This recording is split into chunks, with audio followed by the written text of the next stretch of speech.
Hello, hello, hello, hello, hello, hello, hello, hello, hello. What? I always just let's see.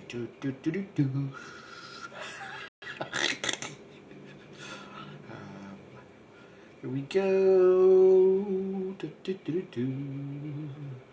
Hello, everybody. Hello, hello.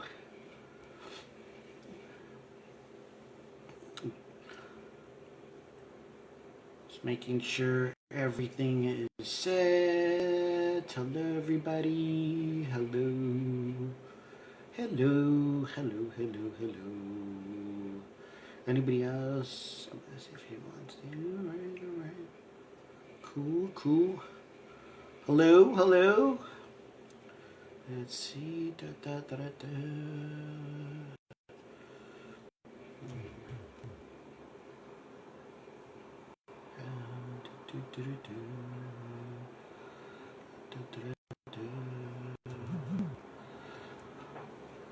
Let's see.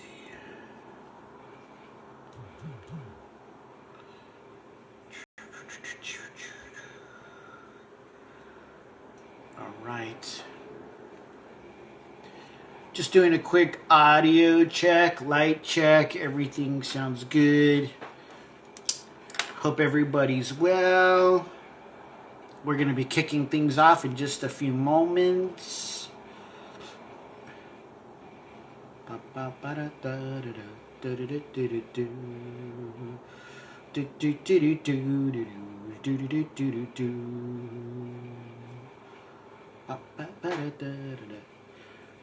I can't believe I'm singing my son's Disney Junior song. That's pretty crazy.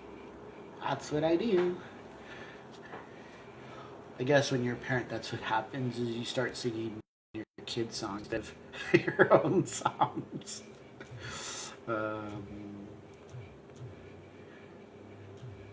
see. Da, da, da, da.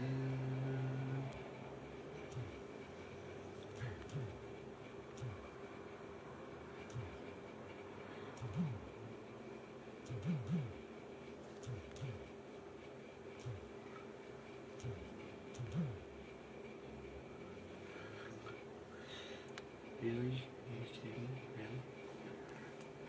All right. Let's see.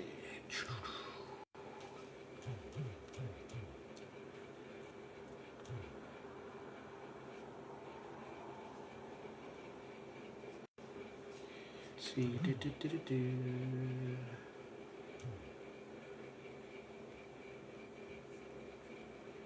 Go. Okay. All right. I'm just gonna drop that down. Done. Hello, everybody. Hi. How's everyone doing tonight? Everybody doing good? What's everybody drinking? Everybody's drinking something good. I'm drinking a nice glass myself. I'm actually drinking this red blend, this Portuguese blend. Absolutely dynamic. If you could get your hands on that, it is dang good. So without further ado, we're going to kick this off. I just wanted to make sure the sound and everything, the lighting was good.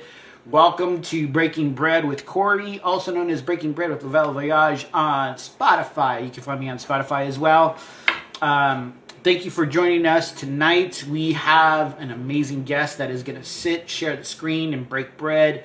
That's what it's about. It's about talking about life, love, and wine in the industry. And really celebrating the minority-driven part of this industry. We're going to celebrate that, and that's what we do here on Breaking Bread. And this month, we are dedicating this entire month, but not just this month. It's going to happen every time. We're going to try to do as much as possible celebrating women in the industry. If you haven't watched any of my segments, please do. There's some amazing women, inspiring women that are out there doing their thing, and they're doing amazing. And so we have a very special guest that is going to keep that compliment going with very inspiring, very empowering, powerful women in the industry. Um, Martha Cisneros, and I'm going to go ahead and bring her on. Here we go, aka Juan.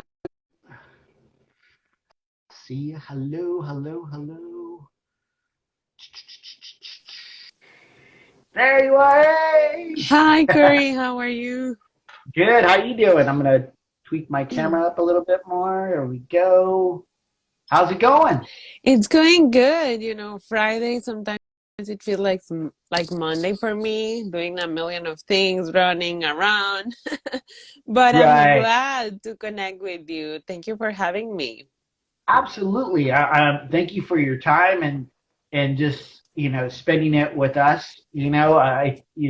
I'm very excited and very honored to celebrate the ladies in the industry, and you are one inspiring woman in the industry. It's just amazing. So, without further ado, I want you to go ahead and introduce yourself and tell them who you are. Oh, thank you. You're so kind. Corey, well, my name is Martha, as you just said, Martha Cisneros, and I am a Latina in tech by day. I work in the tech industry, and I've been working in the tech industry for the past, I don't know, 10 or years or so. But since 4 years ago, I started blogging by night about wines in Wine Diva, and so far enjoying it too much. I do wine recommendations and some like wine pairings depending for the season. Those are my main things. Like for example, it's Right? gonna be spring time now, Yeah. so I'm gonna, you know, recommend some spring wines. But since last year when the pandemic started and everything, I was like, Okay. like concerned because of my community was suffering. We were hit very hard by the pandemic here in New York City. A lot of friends were out of job, wine bars or wineries struggling. And I was like, I needed to do something. And I started this page, Latinas Wine Club, and it started as like that, just an Instagram page. I wanted to feature people, women from the community, working in the wine industry or like wine lovers, connoisseurs in general, all the way to sommeliers. So seems like my girls needed the support the same as I did. I got connected with wonderful Latinas. Amongst them was my partner, uh, sommelier Erlinda Alexandra Doherty, and we say, you know what, like we've been neglected for so long as a consumers and as people working in the wine industry, not just the Latinas, the people of color, it. Right. So Yes. we were like, let's do something else with Latinas Wine Club. Let's take it to the next level. I mean, now it's an Instagram page, but let's create something bigger. So we initiated this platform for Latinas. Um, that is now called Latinas Wine Club Inc. So we incorporated. We are super happy. Our mission is to educate, empower, and elevate through wine. So since October, we've been doing this, and it's amazing. We're growing. We have an amazing, beautiful team of ambassadors in different states, and hopefully, when this transition into real life, we can get like individual chapters in each state, and that more Latinas get empowered to learn about wine and through wine also. That's so amazing because it's funny when we connected, I was kind of going ahead and trying to connect with other uh, Latinas in the industry, and it was interesting because I found out that a lot of them were a part of your community, Yeah. and I was like, oh, she's connected here, she's connected here, I'm and I was everywhere. like, I'm everywhere. yeah, and that's beautiful. That is great, and I love seeing that because I again, it's something that we should be celebrating every day, and to see the support and the community, it is just an amazing thing, and what you're doing, how you started it and where it's gone now, it's pretty amazing, and I think it's much needed. Yeah, I mean, definitely is much needed. Is long overdue. I mean, being a Latina in New York City, I had the opportunity to attend so many wine events, and I was the only one, the only Latina, sometimes the only woman, and sometimes the only people of color.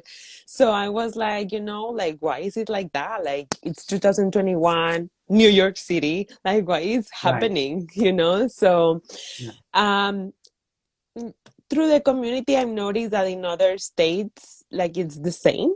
So I was Right. like, we really need to empower the community, and, all those isolated cases come together and really with Yeah. the power of community build something bigger. Absolutely. I see a lot of hearts flowing. I see people really celebrating that, and that is important. Yeah. And that is one of the reasons why I created my mission, what I wanted to do as far as um, bring out what was hidden. You have it's like the person behind the odds, behind the curtain. Yeah. You're unveiling this powerful and these incredible ambassadors of the industry that have so much talent and so much to give and so much education, to bring. I think we all need to continue to stimulate our minds and really educate ourselves. But this is something that I just feel like, man, this is a beautiful thing. I cannot say it enough, and to celebrate it is just a great thing. And I saw on your bio that you've traveled. You've been in Spain, all the way all over the world to what you're doing here in the States. Can you tell us about your experience in that and just how wine kind of flowed through that experience? Yeah, of course, great. Well, I am originally from Mexico.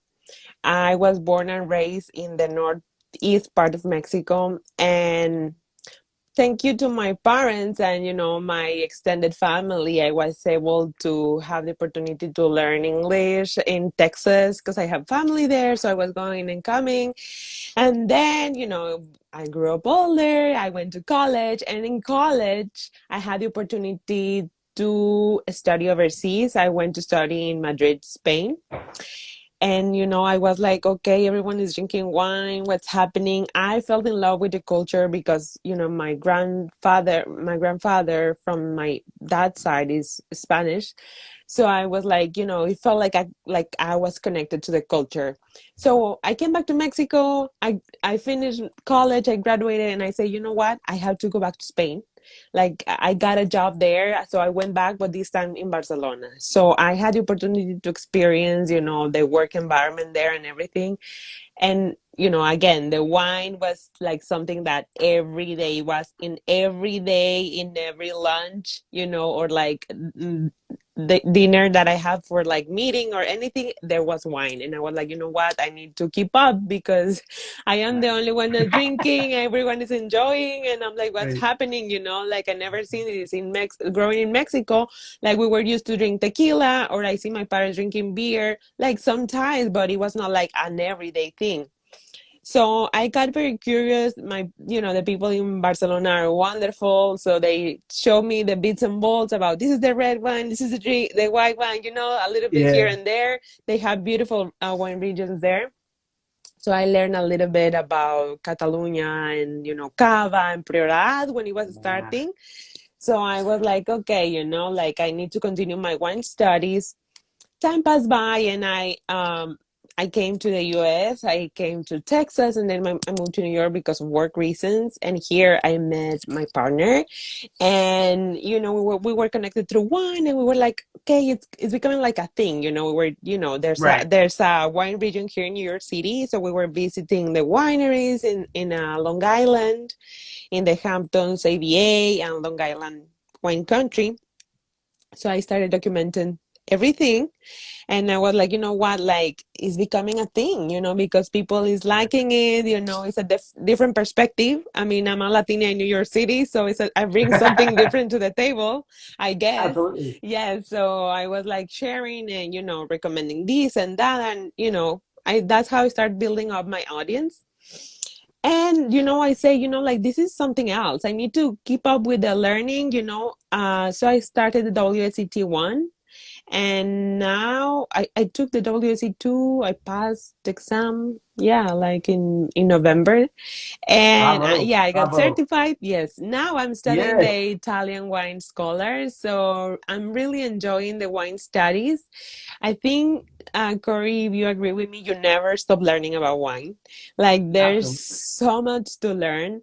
So I'm like just, learning with my community, with the Latinas Wine Club, with my own independent Yeah. studies. So definitely enjoying the wine right here. And how was that experience? Because um, I've always wanted to travel. That was one of the things, and I've never had the fortune enough to travel. And that was how I actually started my wine journey. Was, and I've said this many times. I used to watch. I'm an avid cyclist, so I would watch the Tour de France, and I would basically look at all the regions that they were traveling through, and I'd be like, that's beautiful. And then they would go into Spain, and sometimes Italy, and after that, it was like every July, I would sit there with a bottle of wine, and I started to drink French, Italian, Spanish wines, and that's how I basically learned. But I can't imagine, because that's the only way I've traveled. I traveled through my palate and just buying a bottle. So how was it actually being there in Spain and feeling that wine culture? Because to me, I just think of it as one of the most like romantic things that wine you can do in wine is actually be in that particular region. So Yeah, when I was in Spain, as I say, I was just starting in the wine world. I think if I go back, I will enjoy it and appreciate like more than I did when I was there. But it was very interesting, as I say, like experiencing it completely different as we know it in America. right, It's an everyday thing. It's part of the right, culture. So it was like I was completely shocked by that. But also kind of like that the value of the wine, it doesn't determine the quality there, really. Like you can have like I was going to the supermarket for groceries and you can find like very good wine for like 2 euros.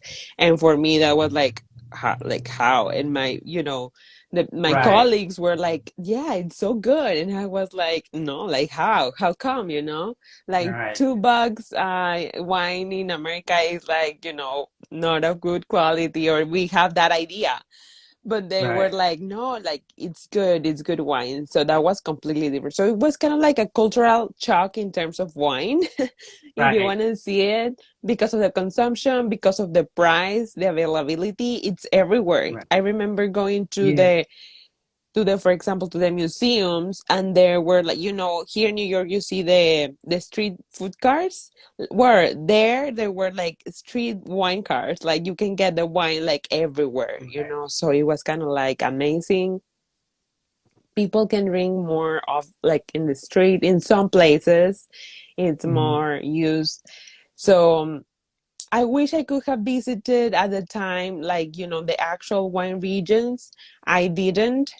um but for example, last year, no, 2 years ago, I went to Greece and I went to the wine regions, and I knew more about wine. So I was able to appreciate more Right. the winemaking, seeing the vines, how they were growing and everything. So it's definitely very different, particularly in Greece, in Santorini. They have different things that they do in the vineyard because it's very hot, it's volcanic soil, so Right. they have to do it, in a different way. So I was more Right. interested compared to the first time that I visited Spain, that I was just enjoying wine and trying to learn the bits Yeah. and bobs, but not like really into, the winemaking and all that. So I Yeah. wish I can visit again, Yeah. and really going and focus onto going the wine regions in Spain. Was there any particular wine region that just hit it on the head for you, and that just kept your inspiration for wine studies? From Spain, From Greece. Spain, not really now. Like I'm really intrigued by Priorat. Definitely, I'm trying. I think it's a region to watch.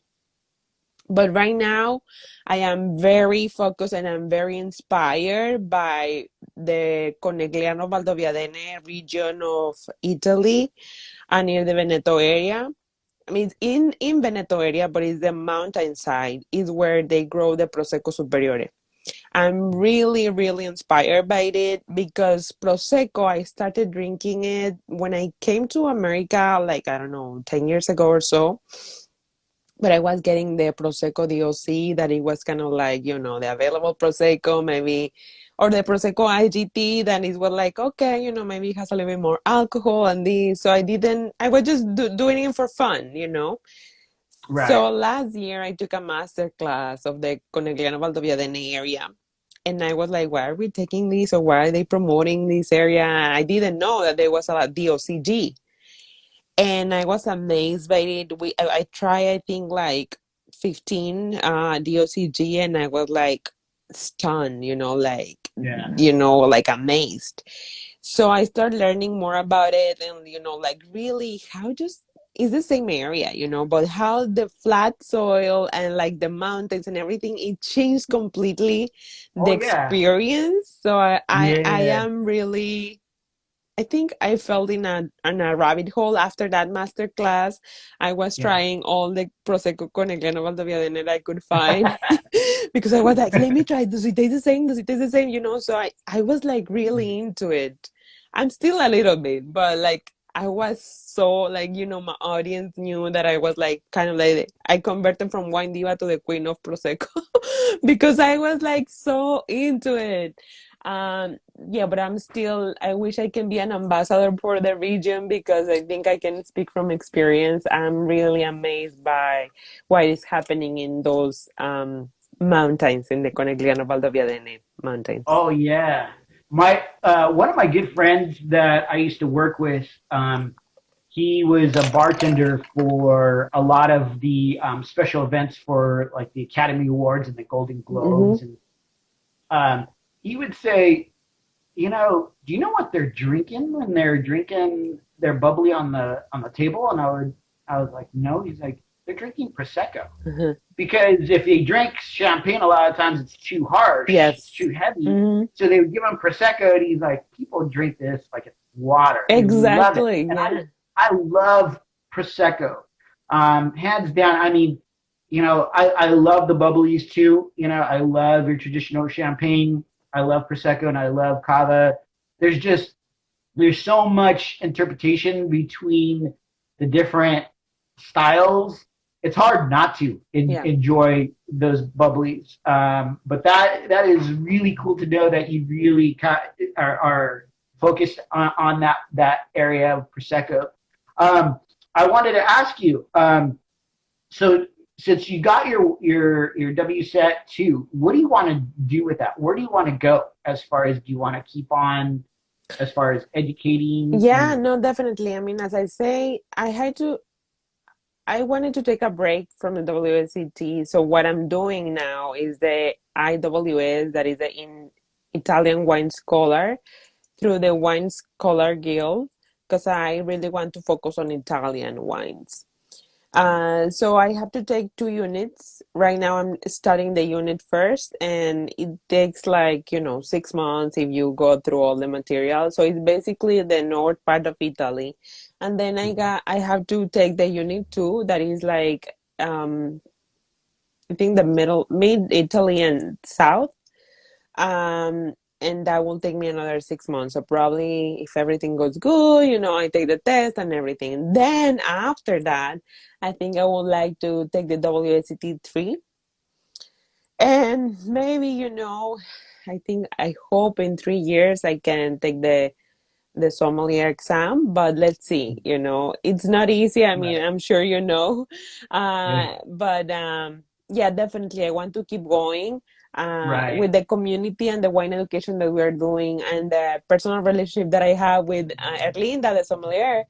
I hope I can do it, but life has so many changes. I mean, this past Yeah. year has shown that you can plan everything and then like nothing Mm. happens. Oh So yeah. I have learned to, take it step by step. Right now, I am focusing on Italian wine scholar. I hope I can finish it and everything. And if everything goes good, I can continue to take that WSD3 and, keep going, definitely. Awesome, awesome. And for those of you who have just joined us, I am breaking bread with Martha Cisneros, aka Wine Diva. And don't forget, if you have any questions, I thought I saw a question come up. There's a little bubble with a question mark. Go ahead and leave it in there. But I was able to catch that one question. And are you drinking anything? I'm actually drinking something. What are you And drinking? What are you I'm drinking? not sure if the people is gonna be, challenged by this, but I am having actually Oh what yeah, in a can is an Underwood Blanc de Blancs, and I always pour it in my favorite glass. absolutely. It's so good, Corey. I mean, I think people has very bad misconceptions about the packaging, but this is Oregon grown, and it's a Blanc de Blancs, and it's just very good. I really like it. Yeah, absolutely, absolutely. At one of the retailers I was at, they sell a heck of a lot of it, a lot of it. And I'm drinking tonight. This is the bottle I'm drinking, the red blend, the Portugal barrel Oh, blend. nice. Yes. Absolutely delicious. Love it. Very, very easy going, very pairable. It just mixes well with any type of dish that you want to bring to the fold. Um, what as far as the wine industry, what continues you to keep you inspired? What inspires you to keep moving forward? Is there a certain movement? Is there a certain thing? Well, I think definitely my own business and Latinas Wine Club, specifically right now, the ambassadors. We have such a diverse group of ambassadors. One is in Texas, one is in California, one is in Arizona, one is in Atlanta, and one is in Virginia.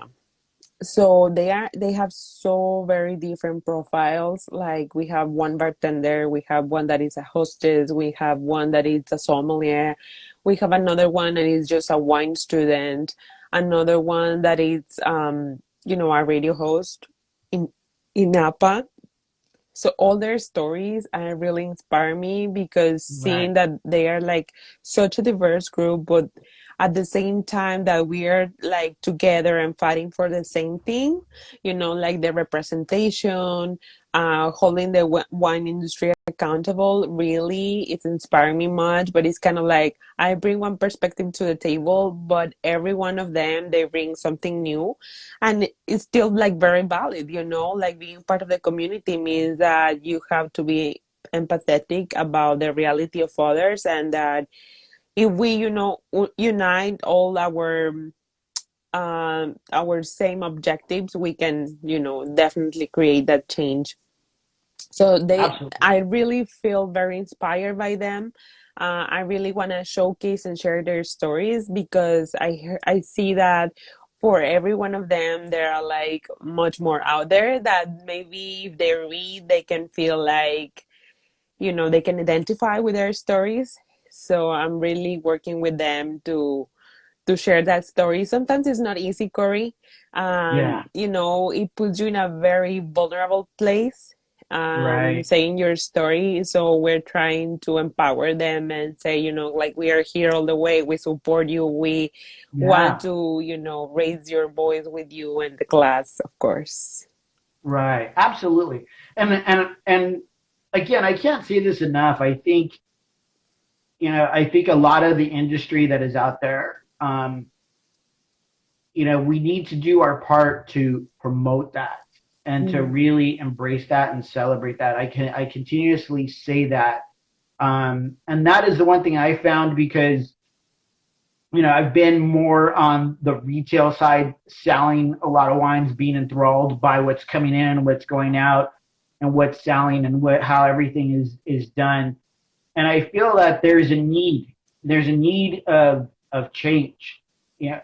There's a need of expanding. Mm, and embracing it all. We're in a time where we got we got kind of settled in and we had time to kind of brainstorm and really think things out, hash things out. And for me, when I was thinking about everything, I was thinking like, this is the part that is really neglected and that should be celebrated mm. and be embraced, including, I got on a conversation there. I was on a conversation of what particular wine region would you like to see me talk about? This is from another ambassador of the industry. And I said, wines from Mexico. And I Mm. think that shocked people because we constantly hear the same particular regions, and that's what's driven into us and what we see on the shelf. But little do we know that a lot of the wine drinkers out there don't know that there's a huge drinking capital of Mexico that are producing some fantastic wines. Oh yes, I can talk And by yeah, hours about wines of Mexico. please do. Yes. Please give me. I love for you to say your take on wines from Mexico. Yeah, I mean, in 2018, I felt very inspired about supporting the industry, and I created this other account, Wines of MX, and I was like trying to create a series of blog posts about talking about the origins of Mexican wine and which ones are the ones like bringing into coming slowly into the US. But I was like, okay, there was interest, but not like as much. This year, Corey, let me tell you, like people is going crazy about Mexican wines, not just about Valle de Guadalupe, also other emerging wine regions in Mexico. I mean, Right. there's this other Valle de Bernal and Valle de Parras. They are like amazing regions and like with all tradition because no one will believe that the first winery in Latin America was built on 15th century, and it was in the northeast part of Mexico and has been there for like the past 4 centuries. And it's still going. It has a lot of tradition. Actually, that was the first winery I visited when I was 15 years old. So I have long relationship with that winery, Casa Madero, and I have a very good friends there, and they make such a good wine. I mean, definitely, it's a very cool climate area because it's kind of like on a hill, Oh, so they have like great wines there. Uh, and yeah, right now, that with what happened with the tariffs that now that's gone because they put some tariffs on the European wines, so people start looking for different options. So I right. thought they felt like, okay, Mexican wine is a good wine, and even Yeah. even when the tariffs are removed now, I think people are interested. Actually, last week it was my birthday, and I was like, I wanted Yes. to. Happy Yeah, birthday. thank you. I was like, let's do a virtual party, and we did that virtual party about wines of Mexico. And believe me, the Yeah. tickets were sold out. I mean, they were free, but we had a limited amount because how many people can have in a Zoom? So we literally had 50 people, and like they were waiting list because people wanted to know and learn, and it was just a basic class. It was not like even a master class, so there's more to come. But Right. I mean, definitely the people is like so interested. I've seen like, see, we have so many comments here. It say, Yeah. I'm here in I see that. Ensenada and now I'm enjoying distinct wineries in the Valle de Guadalupe. Yes, wines of Mexico are great. Yeah, Right. definitely. Yes, I mean, Yeah. it's such a good. I mean, we have to remember here we say like wines of Mexico, and we are talking about Baja wines, but remember Oh, there are new emerging wine regions in Mexico, so more to right. come. Definitely, I think the distributors and importers are making a great job making that Mexican wines available in the U.S.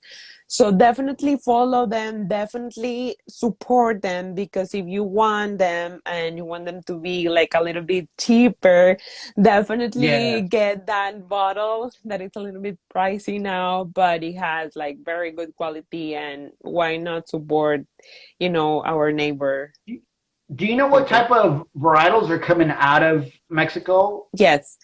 Well, the Zinfandel was kind of like one of that started. like I don't know, 10 years ago. Then that was because it was Baja wine, so they have a good relationship there in the same terroir from California, kind of, Right. So it was like let's try to see how it grows. So they started with that. Now, like there's a lot of like Italian immigrants to Mexico that they started wineries long time ago. So they were growing, or they are growing Nebbiolo. So Nebbiolo is another grape that is growing there. Of course, Right. it's a different terroir, so not the nose that you're gonna expect on your Italian Nebbiolo. Oh, It's completely absolutely. different, but still Right. equally good in a different way, of course. And they are doing Chenin Blanc. For me, the Chenin Blanc is growing beautiful. I mean, I try Right. a couple of vintages of the Chenin Blanc, and it's just great. Every time it's getting better. They are doing Sangiovese too. I love Sanja. Yes, they I are love doing Sanja. Sangiovese, they are doing Tempranillo Mm-hmm. and Chardonnay, of course. But Oh, Corey, really, what is good about Mexican wines is like there are no rules currently, there are no boundaries. So really, the right. winemaking it's like wild, wild west. Really, they Yeah. are blending everything, mixing Right. everything. I heard that there's this one Bruma Rosé Ocho from Bruma Vinícola, and they have like a rosé from Sangiovese, and then they have another one, Cabernet Sauvignon with Sangiovese. I mean, those blends you don't see them, often. So it's good. Right. It's good that they are experimenting. Yeah, it's great now. That is great to hear, and that's the thing. We want these areas to grow with and be demanded. I again, it's something that we really need to point from the top to the bottom. If you have the opportunity to really shake it up, and um, I like I said, I've been on the retail aspect of things, and I just feel like there's too much restrictions on Mm, on the play of what we see, and that's where it's like that's where my goal is to help that grow, because I don't want to see the same thing. I want to see more variety. I want to see small family vineyards out there. Have these buyers, have these reps, do the work, roll up the sleeves, and try to get these. Even if it's a few cases, you want to showcase it all, because we should not be restricted from great things, especially again wines from Mexico. That should be something that should be a region that we talk about, just like as much as we talk about Napa and Sonoma and the Willamette Valley. We should be talking about Mexico the same way. And a lot of these other regions that are out there, we don't talk about Texas, we don't talk about Virginia, we don't talk a lot of these other regions. And I really feel like this is our job, this is our work. We need to really do it and push it. And it can be easy. We could just do the same thing that we do every day and mark the numbers. But I really believe that this is our chance and opportunity to celebrate it all. We have the opportunity now to do it, and it seems like things are happening little by little with communities like yourself, what you're doing, the ambassadors, what you're doing, and really branching out and getting the word out and having people really starting to taste it all. yeah. Be open minded. I think that is important. Something that I feel that has been needed for many many years. Um, how do you feel about, like, as far as um, not just being a woman, but a Latina woman inside the industry? How do you feel things are going? Where do you want things to go? Where would you like to see things go in the industry? I mean, definitely, I'm here to hold the wine industry accountable, kind of. Mm-hmm. I really say it and I believe it. Because I don't want to be the only Latina sitting in a tasting anymore. Like, I really want to see more of us there. I think the change is happening because the fact that they are considering me for, tastings and that, so it's mean Yeah. like I am allowed to I am welcome more than allowed. I'm welcome to those areas, and many companies, I think they are open to listen, and they are listening about what our community has to say, and most importantly, the buying power that we have. Um, Mhm. so I think in the next, let's say, next 10 years, we're gonna see great change. I mean, it's starting now, but definitely I feel like we'll see more winemakers and wine managers and winery managers being like Latinos or Latinas in general. I Yeah. feel like a lot of Latinas that I've been connected with, they are like, oh, I'm doing wine and I am doing this. And I'm like, oh, wow, like that's amazing, because Yeah. it's not just on the side of the bar or hosting on that side. It's all actually like doing the wine. So I feel Right. like it's going to be a great change. And we have people that is leading that change. For example, Lulu Martinez Ojeda in Mexico, the one from Bruma Vinicola. It's a winemaker that has great training in France and is using the wine knowledge that she has and changing the wine industry in Baja. And here in New York, for example, we have another winemaker that she's Mexican American and is a woman working for Rivero Gonzalez family, and also the same profile. She went to study overseas and she's bringing that knowledge inside, and it's a Mhm. woman, so it's winemakers doing the change. So I think we're going to see more of that. Um, and, like definitely on the managerial side. Yeah. I'm hearing the education that everybody has, and it blows me away, and to see that we're still at a mark where they're still struggling, to get beyond this part, to get higher and higher. They're stuck right here. They're leveled off, and that's where their limitations are. And that's the thing. I can't express it enough. I think you know we just we just really need to roll up our sleeves, and I think it's more being a support system.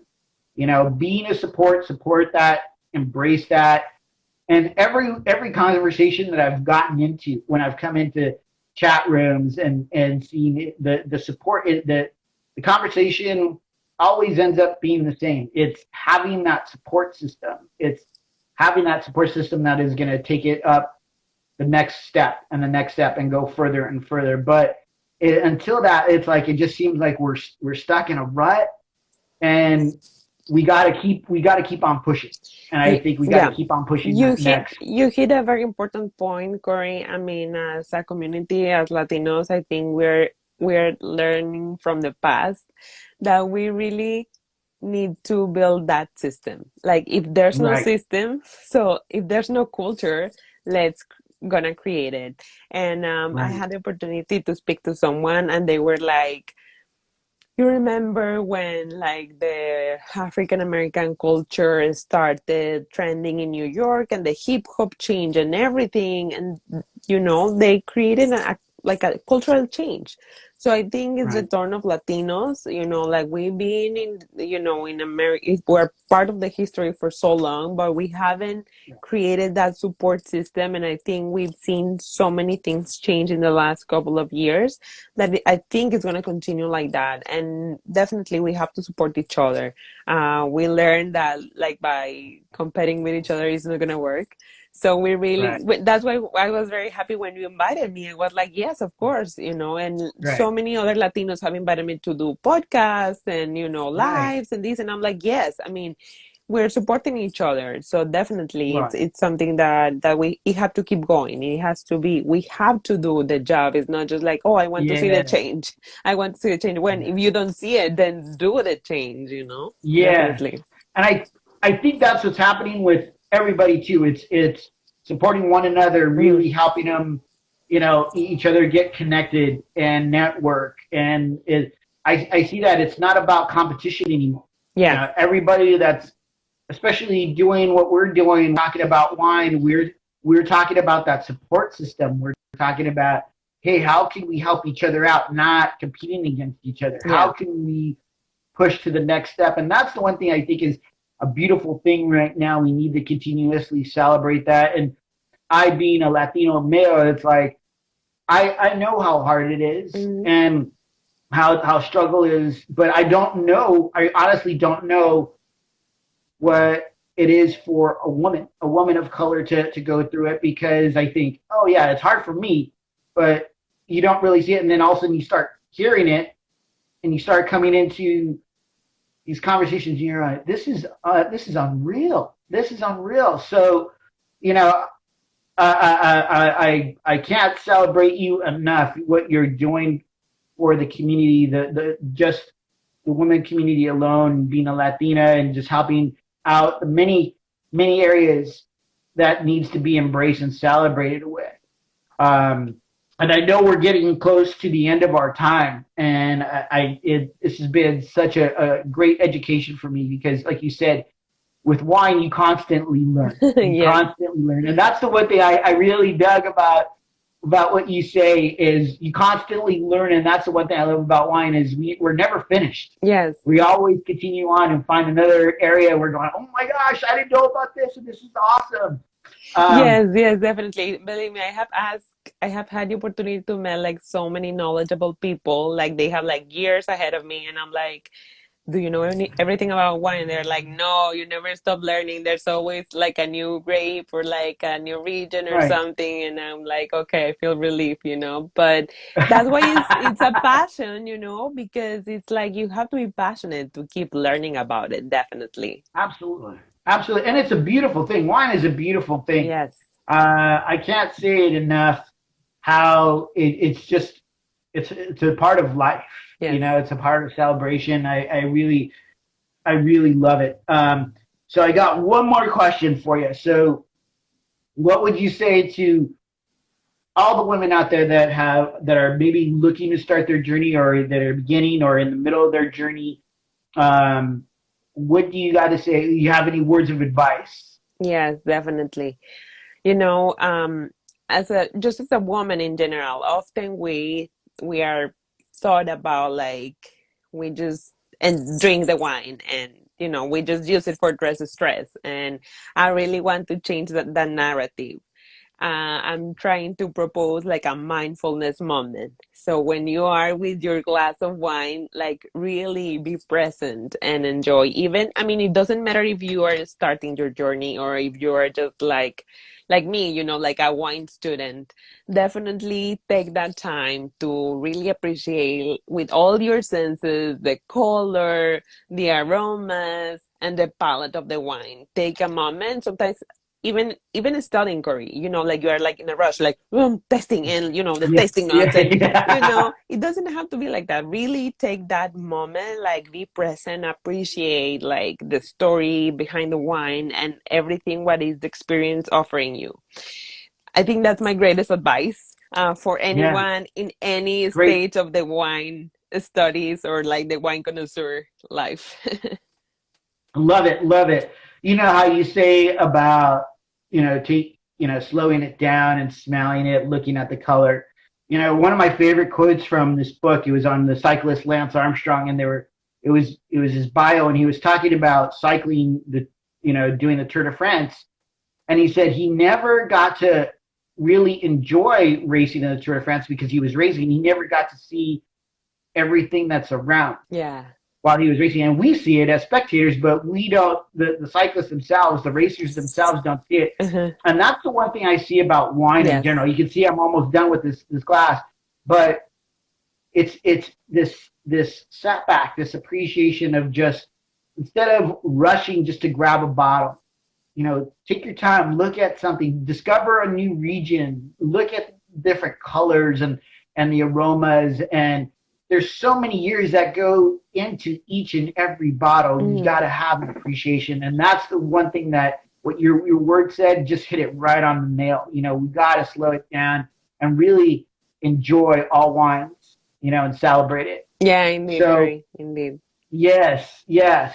Well, Martha, thank you so much for joining us. I know you're on the East Coast, right? Yes. and it's like it's a little bit late, and so and it's almost 6 o'clock in my time, and being a dad, it's like that's like almost I hear bedtime for you. me. I hear you. My baby's already sleeping, so I hear you. I'm there with No, you. no, no, but it was a great opportunity to sit and break bread with you. I hope we can do this again. I love to hear your continuous on your journey. See where you're going, and just continue celebrating wine with you. I think you're an amazing ambassador. We need more people like you out there celebrating wine and looking out for everyone. I think Oh, that's just you a are great so thing. kind, Corey. Thank you for Yeah. opening up this space and be open to listen the story of this Latina in wine. So definitely let's stay in touch and hopefully Yes, we we will. can do this again in the near We future. got you. We got you. So until next time, we got to do a little cheers, Yeah, cheers, cheers, cheers, cheers. cheers. Okay, thank you. Have a good night. All right. Bye now. Bye bye. Go. All right, everyone. Thank you so much for joining us on Breaking Bread with Corey. And this interview was so amazing. Sitting down with Martha Cisneros, aka Wine Diva. Don't forget to follow her on her Instagram page. It's under the Wine Diva. You can find her on my page if you need to. And let's keep on celebrating the women in wine. Not just this month, not this next month, but every day. We should be celebrating women in wine in the industry, whether they're winemakers, they're distillers, or brewers. We got to keep this thing going. This is something that we can do. You have an opportunity. If you're sitting here with me, you could have an opportunity to do something right now, and this is a great way to do it. Continuously follow with me throughout the month of March. We're going to be celebrating Women's Month, but after that, we are going to be celebrating women each and every day that we can. We're going to have women winemakers, women brewers, women distillers joining us, and that's the most important thing that we need to do. And I cannot say this enough. If you have a pin on your lapel, if you're cracking that book, getting that certification, it's time to roll up the sleeves. It's time to make things happen. Let's celebrate it all. Let's celebrate these ladies that are doing an amazing work. Okay? And stay healthy, stay safe. And until next time, thank you for joining me, and cheers. Woo!